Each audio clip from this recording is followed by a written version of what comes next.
গ্রামে একটা ঘর, মানে বেতের ঘর, সে একটা ল্যাপটপ নিয়েছে, ফ্রিল্যান্সিং কাজ করছে, আমাদেরকে ভিডিও কল দিয়ে দেখাইছে বেতের ঘর, মানে ঝড় আসলে উড়েও যেতে পারে। তো এই যে তাকে আমি সহজলভ্য করে দিলাম একটা, এই জায়গাতে আমাদের ভালো লাগা। এমন স্ট্রাগল গেছে যে ইলেকট্রিসিটি বিল ঠিকমতো দিতে পারছি না, লাইন কেটে দিছে, তো সারাদিন গরমের মধ্যে অফিস করছি আমরা কয়েকজন মিলে।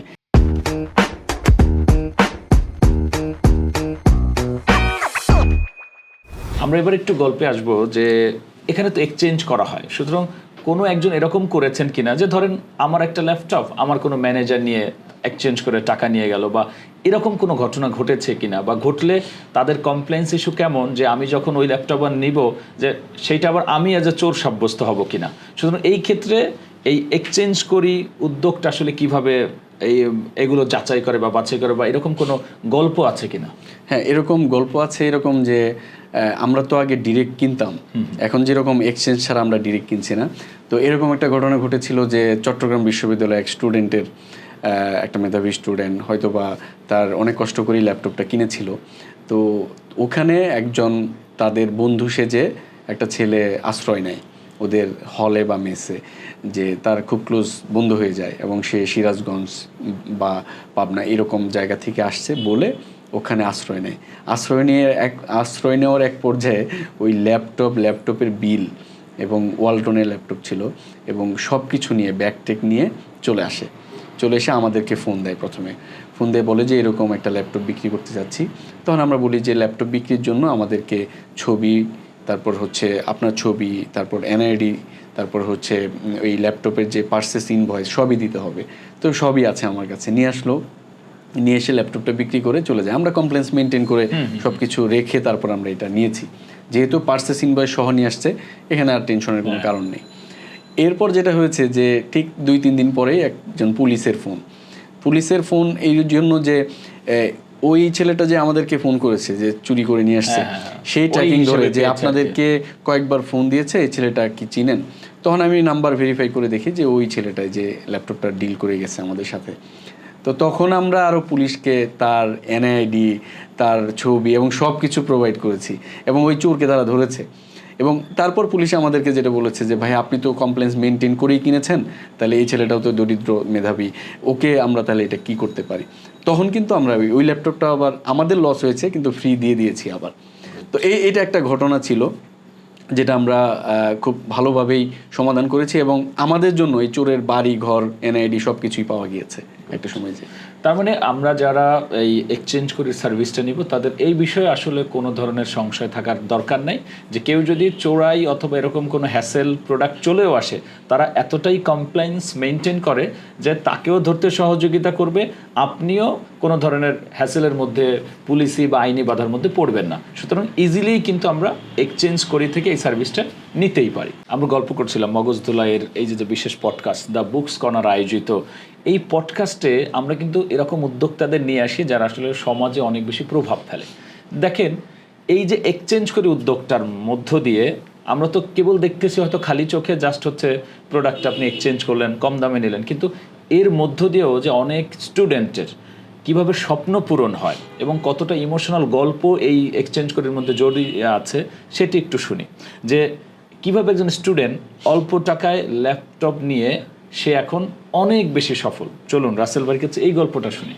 জি, এই ধরনের তো অনেক গল্প আছে আমাদের সাথে। সুনামগঞ্জের একটা গল্প বলি।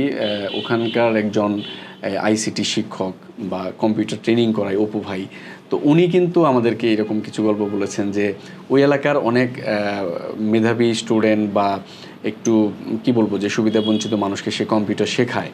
কম্পিউটার শেখানোর পর তারা ফ্রিল্যান্সিং করার পর দেখা যায় যে কিছু ইনকামের জায়গা হয়।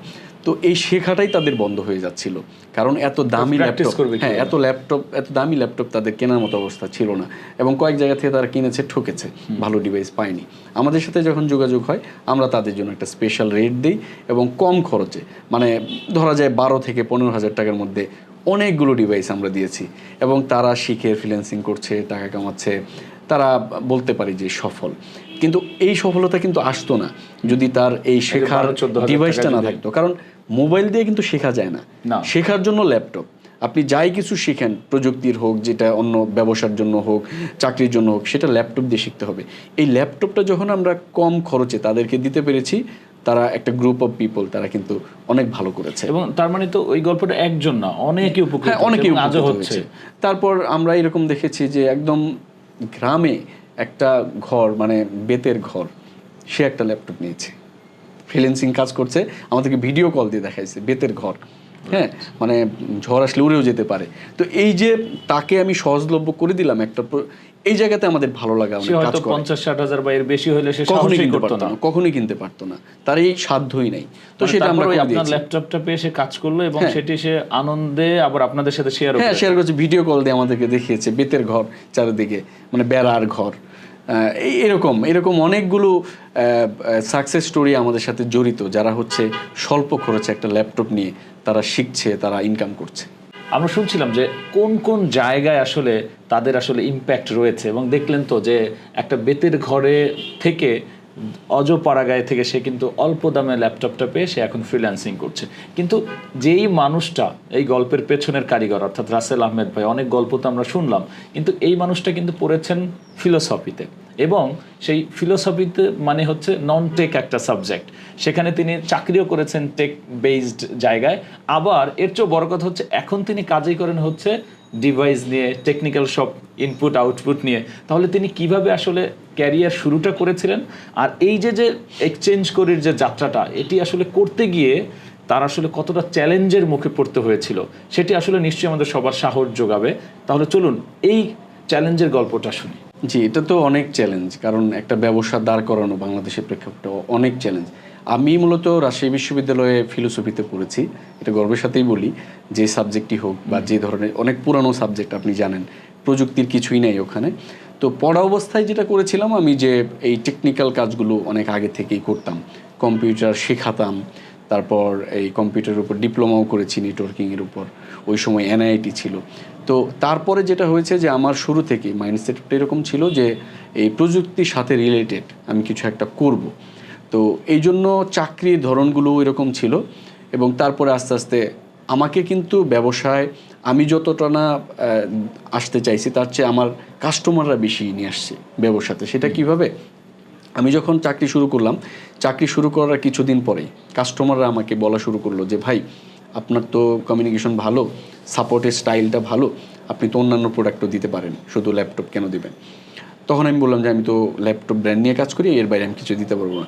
পরে বলছে যে আপনি তাহলে আদার্স একটা এন্টিটির সাথে যুক্ত হন বা পার্টনারশিপে শুরু করেন বা নিজে একটা শুরু করেন, করে আমাদেরকে ল্যাপটপের পাশাপাশি অন্যান্য নেটওয়ার্কিং প্রোডাক্ট, প্রিন্টার এগুলো দেন। তারপরে আমি আস্তে আস্তে ব্যবসায় আসলাম। কিন্তু কাস্টমার তো ব্যবসায় নামালো, কিন্তু স্ট্রাগলটা তো আমারই ছিল। কারণ শুরুর দিকে ইনকাম কম, খরচ বেশি, একটা অফিস মেনটেন করতে হয়, এমন স্ট্রাগল গেছে যে ইলেকট্রিসিটি বিল ঠিকমতো দিতে পারছি না, লাইন কেটে দিচ্ছে। তো সারাদিন গরমের মধ্যে অফিস করছি আমরা কয়েকজন মিলে। তো এই ধরনের স্ট্রাগল অনেক ছিল। তারপরে কিছু কিছু মানুষের কাছ থেকে আমরা প্রোডাক্ট এনে বিক্রি করতাম, বাংলাদেশে অনেক বড় বড় ইম্পোর্টার, তাদের কাছ থেকে কম্পিউটার এনে বিক্রি করেছি। তো আমার কাস্টমার পেমেন্টটা দিলে আমি তাকে পেমেন্ট দিয়ে দিব, আমার কাস্টমার পেমেন্ট দেয় নাই ঠিক সময়ে। তাতে কি হয়েছে যে আমার যাদের কাছ থেকে নিয়ে এসেছি তাকে অন্য কোনো কম্পিউটার আমি ওয়ারেন্টিতে দিয়েছি, টাকার জন্য ওয়ারেন্টি আটকিয়ে দিয়েছে। তারা ভাবতেছে আমরা এই টাকা তাদেরকে দিব না, পালিয়ে যাচ্ছি, এইরকম। তো এই ধরনের অসংখ্য স্ট্রাগল আমাদের মধ্যে ছিল, যে আমরা কিন্তু যারা, আপনি জানেন যে যাদের পুঁজি কম থাকে তাদের সমস্যার জায়গাটাও বেশি থাকে। তো এই স্ট্রাগলগুলো বেশি ছিল, কিন্তু মনোবল ছিল যে যত স্ট্রাগলই হোক আমরা এমন একটা কিছু করব যাতে মানুষের শুধুমাত্র টাকার দিক থেকে উপকার হবে সেটা না, কোনো একটা সমস্যার সমাধান হবে।